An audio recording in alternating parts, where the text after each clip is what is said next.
Good morning. I'm going to finish this up today.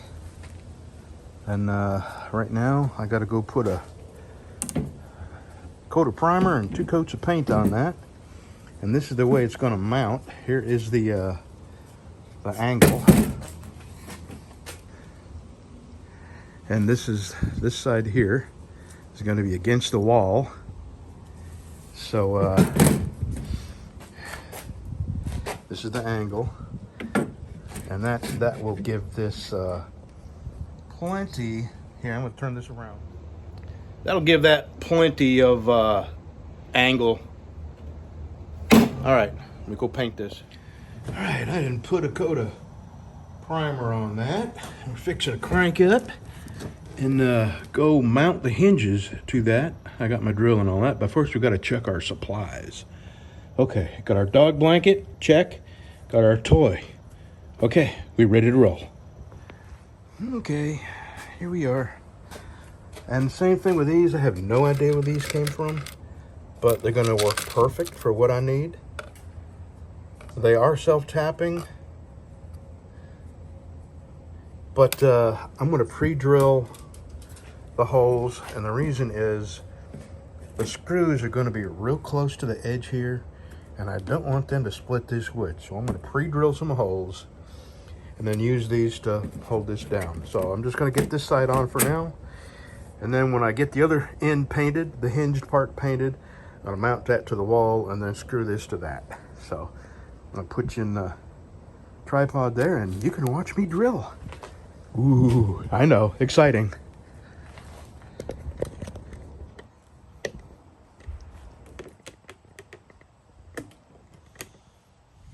Here we go. I'm just gonna eyeball this. I eyeball a lot of stuff, but I tell you the truth, I'm always very, very close to being right where it needs to be. So let me get rid of those. Put these old man glasses on, the Walmart cheapies, and let's get her started here.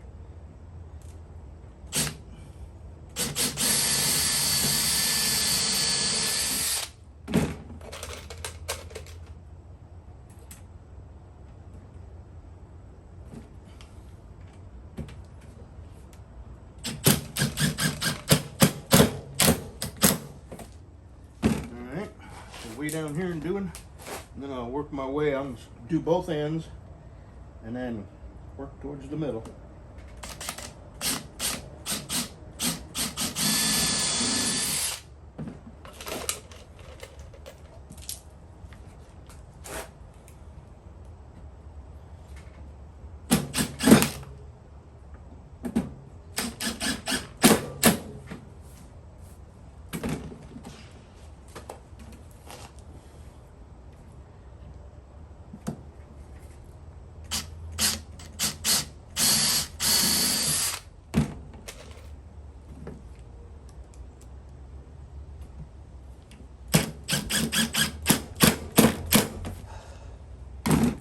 All right.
If you have 50 fasteners, you have to use 50 fasteners.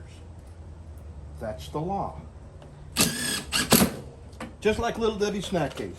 If you have a box of Little Debbie snack cakes, you have to eat a box of Little Debbie snack cakes. Very simple math.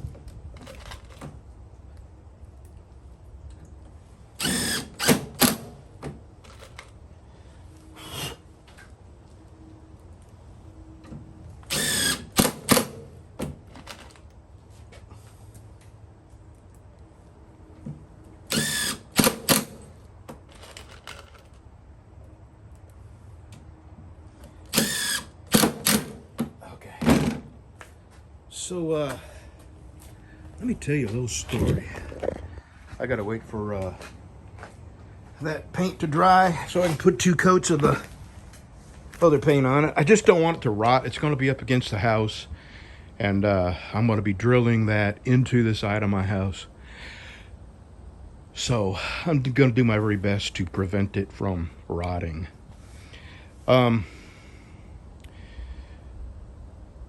My early life, I have mentioned this before, that in 3rd grade, I had so much trouble learning that they gave me a battery of tests. It took all day, and there was a whole bunch of people in the room, and they were trying to determine whether I was mentally retarded or not. I remember this like it was yesterday. I remember the faces of the people looking at me all sad and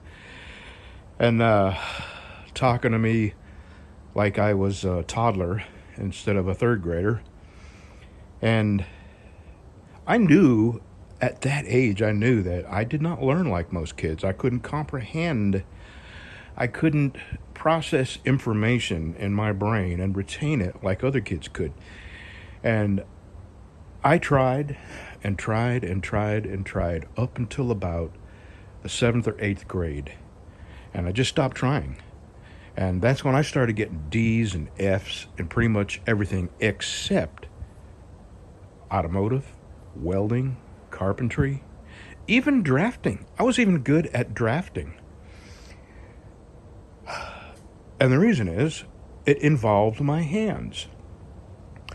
So, it was a big disappointment to my family. I can't tell you how many years, months, I'll just say months, I spent grounded in my room because my report cards were D's and F's. And I could not make myself learn the way they were teaching me. There was nothing I could do, and nobody else, everybody else kind of gave up. I gave up. And I was an angry kid, very angry. And, it came out, sometimes it came out in anger. Sometimes I was a loudmouth and a braggart because inside I felt shame and guilt. I felt like I was stupid, and I was trying to disguise that from other people recognizing the fact that I was a dumb kid. And over the course of growing up, I began to realize that I just didn't learn like most people learn. And everything I learned through my hands. And the older I got, the less come on up. Just help yourself. The less I thought I was stupid and just different. And there's nothing wrong with being different. I'll tell you, I drove an 18-wheeler for about 14 years before I taught my wife how to drive.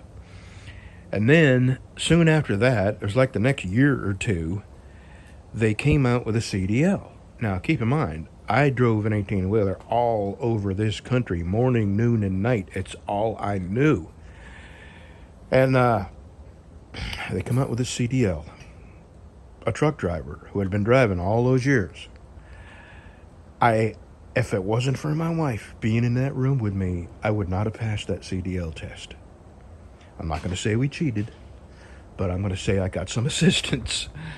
Can you imagine somebody who drove that long and understood the ins and outs of trucks and trucking and brakes and air brakes and electrical systems and mechanics, but couldn't pass a CDL test without help? And years later, somebody gave me a ham radio. And, I tried and tried again and tried a third time. I couldn't pass the ham test. There's just something about information that won't stick if I learn it a certain way or I try to learn it a certain way. It won't stick. And then when I read questions, in my mind, it's almost like they're trying to trick me into giving the wrong answer. Because there's so many they'll offer you answers in a way that, well, this could possibly be correct if it were that way or this way. I mean, in my mind, I always look at these possible answers as though they're trying to trick you into picking the wrong one, because all of them in some way or another could be the truth, the right answer. Anyway, I give up worrying about what other people thought of me. I give up thinking I was stupid. And I began to look at things that I can do, like engines. I can take an engine completely apart and put it back together. See what's wrong with it, make it work. I can build things in my head. I didn't plan this, I didn't write this out. I just bought some wood and built it right out of my head. I knew how big I wanted it. I knew what measurements I needed. And, no kind of counting or math or writing it out on paper or making a plan. I just built it in my head and then built it with my hands. I guess my point is, my knives. Nobody taught me how to make knives. I just bought some steel, and over the course of trying and figuring it out and getting a little better and a little better, now I'm really happy with the knives I make. And nobody taught me. I just got some steel and made knives and got better at making knives and got better at making knives. All the stuff you can read online, I'm not going to say none of it helped me, but none of it helped me as much as actually taking steel and making knives and then figuring out what I would like to do differently or better on the next knife and doing that. So now that I've bored you for 12 freaking minutes of me talking, here, get down, baby. Let's go check on that wood, see if it's dry. Anyway, I just thought that was, and I'm not alone. I guess that's the point I'm making. I promise you, there's a lot of people just like me who do not learn the normal way that most people are capable of learning. And they give up on folks like that. I gave up on myself. People gave up on me. My father never grasped that I didn't learn like other people, and I sensed his disappointment in me, which gave me more shame and guilt. And then, stuff like grounding me to my room. I'm not meaning to the house. I couldn't come out of my room for a semester. And there's nothing I could do. There was just I couldn't make my brain work like other people's. And that's part of the reason I left at such a young age. Because I knew that my parents weren't proud of me, and I was very unhappy with myself as a young man too. And it wasn't until I joined the Army and moved away and started learning more about myself and accepting my limitations and embracing my abilities that, I was okay with myself, and I stopped being mad, and I stopped being guilty and feeling shame, and I just realized that, I'm different. That's all there is to it. I'm different, and not everybody's the same, and that's a big, big world. There's a place for everybody, and there's a place for everybody's varying degrees of ability. And here's the odd thing. When I was that age, I was an avid reader. When I was in 2nd, 3rd, 4th grade, I was reading at high school level.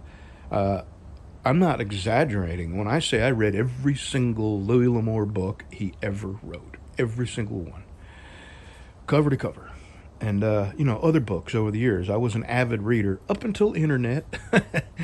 And then the internet shortened everyone's attention span. Okay, 14 minutes, I'm sorry. I'm going to go put 2 coats of paint on that, and then we'll move all this down to, no, I'm going to bend the edges of these down a little bit just so the water will drip off instead of rolling back underneath it. But you don't need to see that. You'll see that when I get it out there behind the house. Well, it's taken this a while to dry, so, but finally, you know, it was very humid. We had a heavy dew, and the windows were covered with moisture from the dew.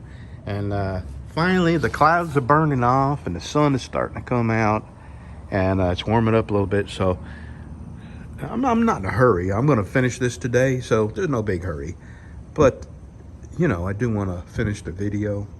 So let me tell you, I've been thinking the house where I'm going to screw this into, it's like any other mobile home. They build them as cheaply as possible as the law will allow. And so it's got OSB on the side, not plywood, like I think most homes have OSB, whether they're mobile homes or site-built homes. And I don't want to believe that they would use 7/16 OSB. I sure hope it's 1/2 inch. So the dilemma, the thing I have to keep in mind is I'm going to be screwing this into the side of my house. So it's got to go through the vinyl siding, a little bit of Tyvek, and then the OSB. And then the other side, inside the cavity of my wall, I have no idea where electrical lines are running. I mean, I know the plumbing comes basically up from right underneath where they're going, but I don't know where electrical lines would be run. So I don't want to drive screws in beyond the OSB. You know, I don't think electrical lines would be right up against the OSB. If anything, they would be come through the center of a 2x4.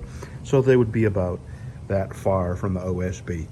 So I'm not going to use 3-inch, and I put some 2.5 inch up here, and they stuck out further than I was comfortable with because, so what I'm going to do, these are 2-inch, and they don't go in that far. So that's got 3/8 of an inch. So what I'm going to do is take this and just about every 5 or 6 inches. I mean, I'm probably going to use that many because I'm not going in deep, and this is really important that this sticks firm and fast. So I'm going to go in about 1/4 inch with this, because this is all the screws I have. If I had 2 1/4 inch screws, I would use them, and I would not use this. So I'm just going to start me a little starter hole and then drill the rest of the way with an 1/8 inch. I'm gonna go all the way down here and do that. I gotta paint this first though. It's still too, all right, it's not the sun's got on it. It's starting to dry a little bit. So I have a fan behind that door. No, there it is. I may put that fan on this and get me 2 coats of paint on that and then be done with it. And then the next video, you'll see me out behind my house trying to mount this. I may even need some help from my wife. We'll see. I'll figure it out. Well, I don't know how well that's gonna work, but we'll see. All right, I'm fixing to go screw this. See what I did with them holes? I just countersunk them just a little bit. All right, I'm fixing to waddle my largeness up there. Screw this on.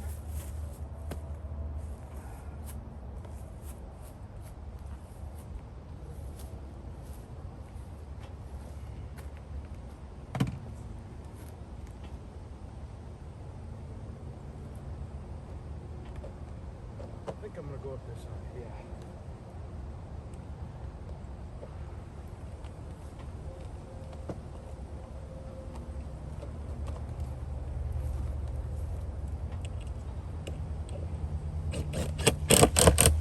Oh, that's gonna work great.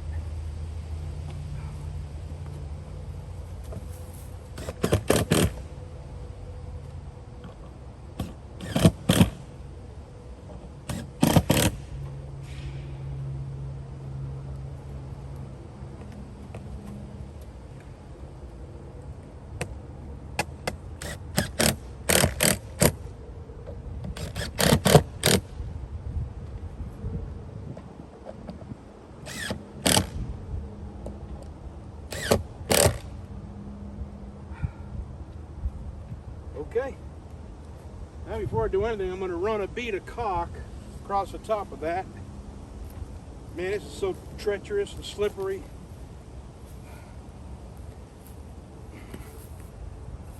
I fell once back here, and man, I had a bruise the size of a freaking football on my thigh.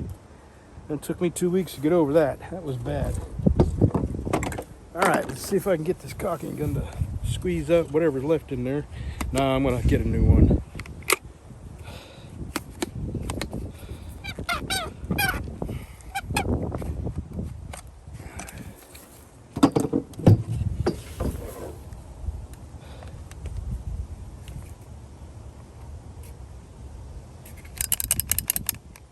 All right, give me just a second to get a knife in here. Cut this tip off.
All right.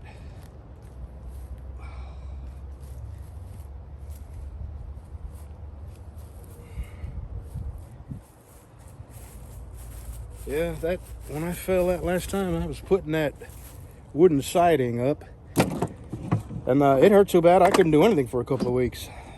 All right, let me go back and get my roof, and we're gonna go screw that on. I may need the help of my wife to hold it just for a little bit. Okay, that's not the end of it. That is not, that little stick there holding the roof up, that's not how I'm gonna hold the roof up. Honestly, I have not decided yet how I'm gonna hold the roof up. And then I gotta fold that upwards. Here, I'll show you. And I gotta figure out how I'm gonna hold it while it's raised. Here.